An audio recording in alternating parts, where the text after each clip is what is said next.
Hey everybody, welcome into the Fantasy Six Pack Network. I'm your host, Dylan Clemons. Here with me today is Joe Bond, founder of Fantasy Six Pack, and we are continuing our training camp check-in shows where we are going around to 32 NFL teams, interviewing a beat writer or reporter on what they've heard or seen at training camp. In this episode, we are excited to talk about the back-to-back Super Bowl winning Kansas City Chiefs, and here helping us do so is Mike Lindberg, who is a senior analyst over at the news desk at Player Profiler. Mike, appreciate you jumping on with us in such a busy part of the football season. How are you doing today?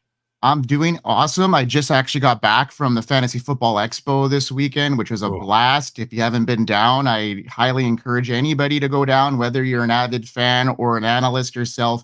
It's a blast. We had a great time. I met a lot of good connections there, and excited to be here talking Kansas City Chiefs ball with y'all. Yeah, dude. Absolutely. If you can't tell, I've lost my voice from the expo, Yes. partially. So I guess we didn't run into each other. There's a lot of people there, but yeah, it's a great time. Absolutely.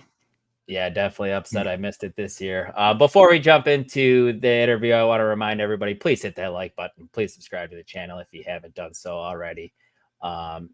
Head on over to fantasy6pack.net/plans to become an all-access member where you get access to our award-winning rankings, draft cheat sheets, and F6P Discord where you can ask all your custom league questions, all your custom league advice from anybody on the Fantasy Six Pack staff, and that truly is the best part. You can also save a little cash right now with promo code F6P NFL24 for 15% off. But without further ado, Joe, let's jump into things. Hit Mike with the first question that we have for him. Oh, so yeah, we just reordered these because, of course, the wide receiver room, if it wasn't already a little cloudy to begin with the possible Rice, debacle there, we've now got Hollywood Brown with the injury. Still pretty fresh news. Just I think we're talking he's only going to miss a couple of games, but I mean, what do we expect from this wide receiving core, especially now that he's going to be gone for a couple of games? Yeah, I mean, he was a guy that I was really looking forward to seeing in this offense. Yeah, they did draft, Xavier Worthy from Texas, but I thought that was more of like a long-term play. I thought that they would ease Worthy into the lineup. There was that suspicion about Rashee Rice heading into a suspension, but I know what I have my doubts of that actually happening Yeah. this year. So when the Chiefs played the Jags this weekend, that shoulder that Hollywood hurt, well, that was a bad one because now we caught wind 4 games, 4 weeks, 4 to 6 weeks. It could be up to 2 games, and now it's actually going to catapult, I would say, Worthy into that role right away. Which I think that's a really important thing to outline here is that now Xavier Worthy is going to probably hop in and get that field opening play right now, and I think that's going to really open up the game for them. I probably am a lot more high on Rashee Rice headed in now. I think without that suspension looming, he was a guy I had circled in as a value right now in fantasy football. He had a really good strong end to last year. It is shaping up to be very potential forward here for him as well. All the buzz around him due to that impressive development, big opportunity last year. He made a splash. He had 26 receptions in a single postseason, so that was pretty good. He caught on at the end of last year where his target share really crept up near the end of the year where he was playing on the field over 80% of snaps. He didn't average that throughout the whole year, but he was getting towards that, and I can see that happening a lot more for Rashee Rice headed into now, and I think his ADP is going to reflect that. It's gonna catapult up now that we see Marquise Brown. So weeks ago when he was a value and I was scooping him up everywhere in best ball, I got him in my Scott Fish Bowl. I got him in a lot of areas because I saw that opportunity, and I just wasn't sure who was going to get the starting role on that burner on the outside role. So I'm glad I still have a little shares of Rashee Rice, and I kept them, and I didn't sell, and I was actually buying. Yeah, I'm unfortunately a multiple Hollywood Brown manager at this point. Scott Fish is one, and so first couple of weeks is gonna hurt, but I'm hoping he comes back. And I still think that he could be the wide receiver one in this. Like he's the vet. He's been around, and I think it's safe to say he's got his best quarterback, like real quarterback in his entire career. I love Lamar, but passing wise, he doesn't really stand toe to toe with Mahomes. So I think this could be a big opportunity for him. It's just really the injury is super unfortunate, but I like Rice as well. Yeah. And I mean, his history of injuries is what was really concerning me. I Yes. love the talent, but he's just had a really hard time staying on the field Mhm. for long stretches of time, other than that 1 year when he was with Lamar in that MVP season there, where I think he had over 1,200 yards in receiving, 6 or 7 touchdowns. So he was a top wide receiver. So it's in his arsenal. And having Patrick Mahomes, like you said, best pass thrower he's had, I'm really excited about Mahomes this year for sure. Well, that leads us right into our next question. And Mahomes is coming off a little bit of a down year last year where he was drafted in fantasy football. We mentioned already the reworked wide receiver core. Do you see Mahomes going to be back to putting up elite numbers this season? I do. Actually, I do. And he's currently being ranked right now as the QB4 on Yahoo, and I think that's a very, there's some room for improvement there, I think. And he finished as a QB8 last year, and that's an anomaly in my opinion. He had a really subpar receiving core. There was a dip in league scoring, and I think these are reasons to, he's going to have a major rebound. Mahomes boasted the highest completion percentage of his career last year, and his rushing yards were at an all-time high as well. So I could see this making a difference this year by the significant upgrades. We talked about Marquise Brown, and he's going to be a pivotal part of that offense. And Xavier Worthy as well, who's going to fill in when Brown is not going to be able to be on the field. Mahomes only threw for 27 touchdowns last year. I can see that inflating, and I think this is probably one of the best offensive units he's been around in his career. I just think he's ready to take off. I think he's got the opportunity to really, really shine in 2024. And I know I'm a homer. I support my Chiefs, but I also I'm looking at it in a fantasy football respect lens as well. And I just think with what's going on around the Chiefs in the division they have, there's a lot of opportunity for Mahomes to stay on the field, stay healthy, and deliver quarterback one numbers in 2024. Absolutely. I think you hit the head on you hit it right on the head, man. That 27 touchdown number's got to go up. I could see that jumping up to 35. That's a much more, I feel, realistic number than seeing 27 once again, especially with these pass catchers now. Yeah. Yeah, absolutely. I agree with that. So jumping into running backs here. So no McKinnon now, right? And so we're looking, Isiah Pacheco is getting a lot of love from a lot of people. Yes.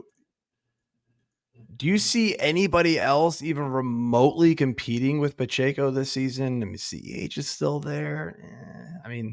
No, not really. I think Pacheco is the guy. I'm going to talk about him as a guy at the end of the segment here, as one of my guys you got to keep your eye on, and it's because of certain things that are happening in the backfield for the Kansas City Chiefs. We know that Clyde Edwards-Helaire, his fantasy outlook is looking a little bit rocky right now, thanks to a mix of personal and professional hurdles. The running back had missed a bunch of practices due to his illness, and later it was revealed he had PTSD.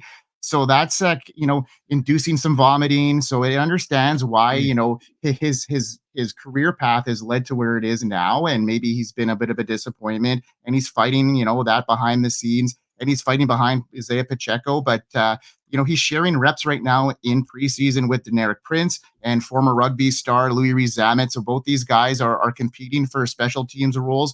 But the one guy I think that will maybe put some pressure on CEH and potentially do well at filling in if Pacheco were to miss some time. And I'm talking about Deneric Prince, and the name itself in training camp, he isn't a guy that a lot of people have on their radar because he missed the large portion of last season because of an injury. But the second-year running back is moving up the depth charts, and he's showing promise.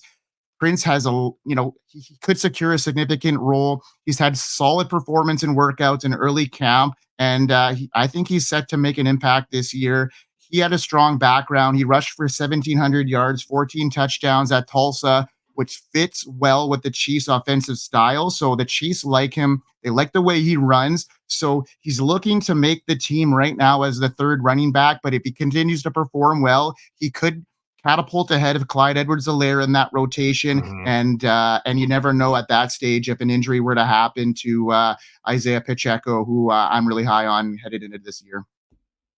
Yeah, it's a name I've been kind of following anyway, so I like to hear that. Yeah, very good stuff there.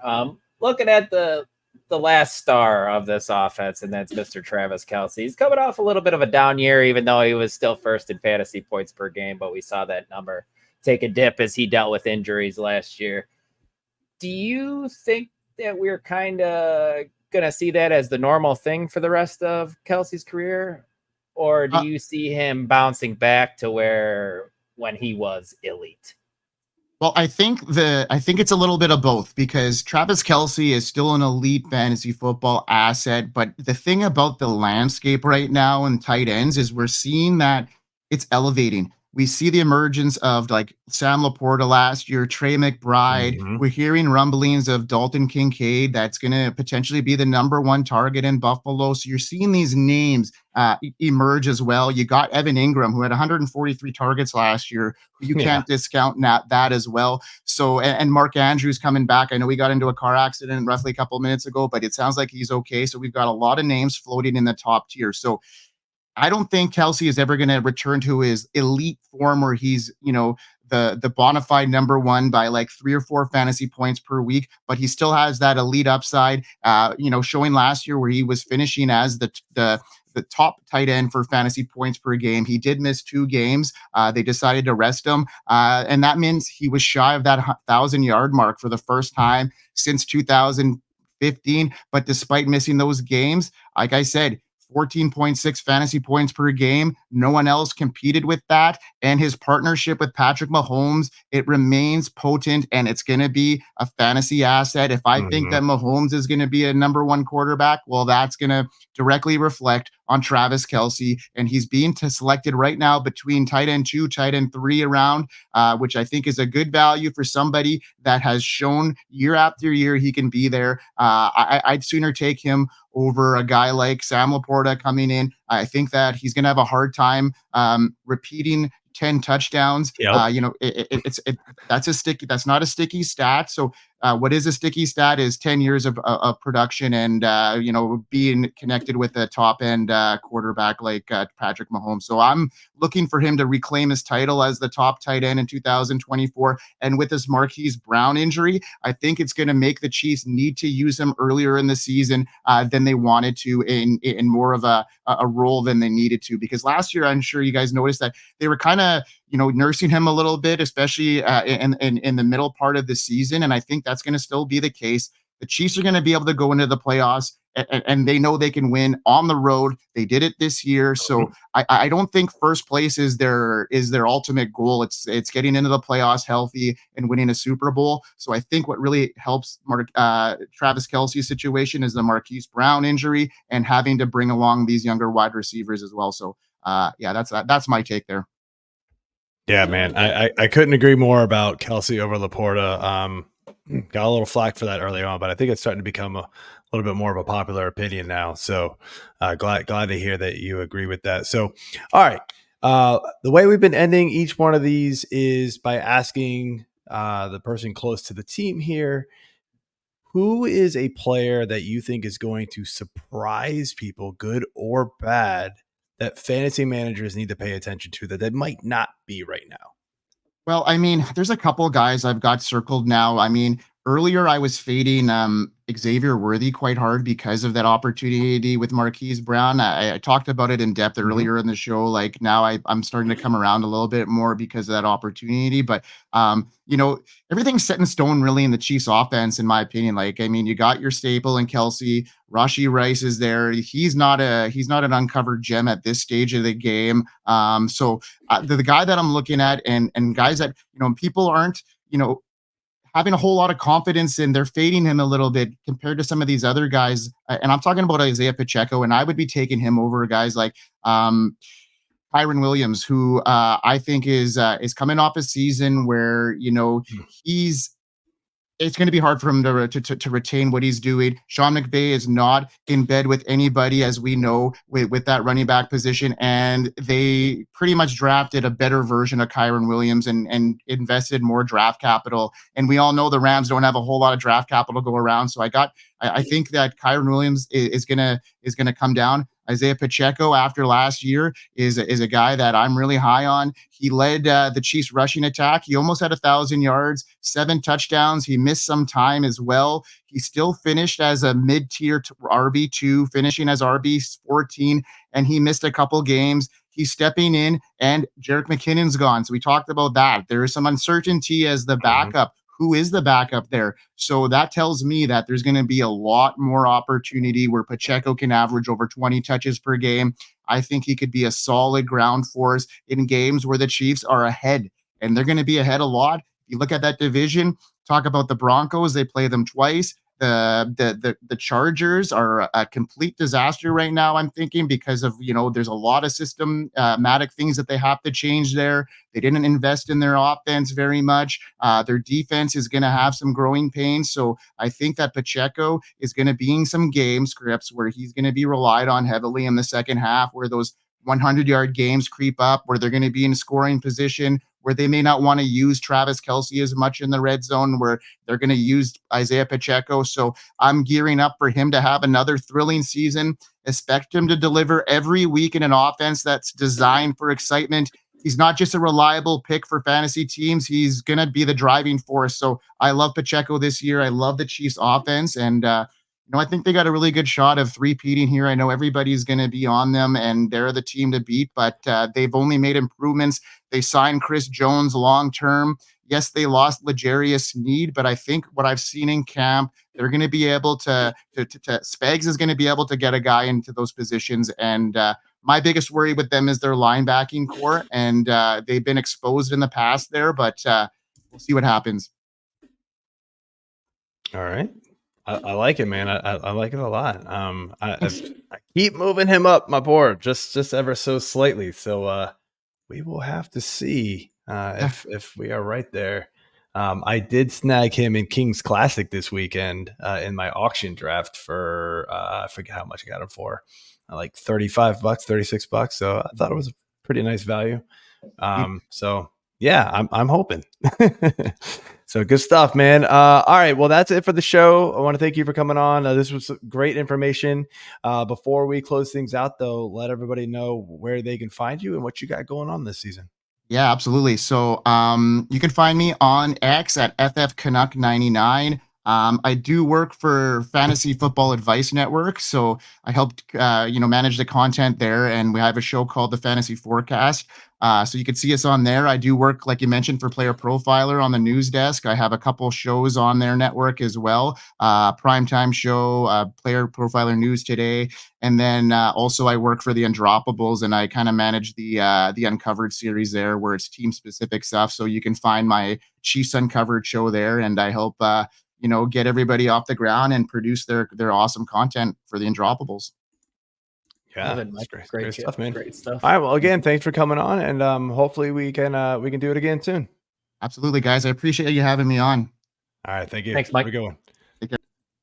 All right, Dylan. So that is it for the Chiefs. Hopefully, everybody got some knowledge that they can take away for their fantasy leagues. That was great work. But without unless there's anything else, I think just remind everybody, go check out that playlist. We're going to have all 32 teams, and this has been fantastic so far. So I'm looking forward to the rest, and have a good day, guys. Thanks for listening.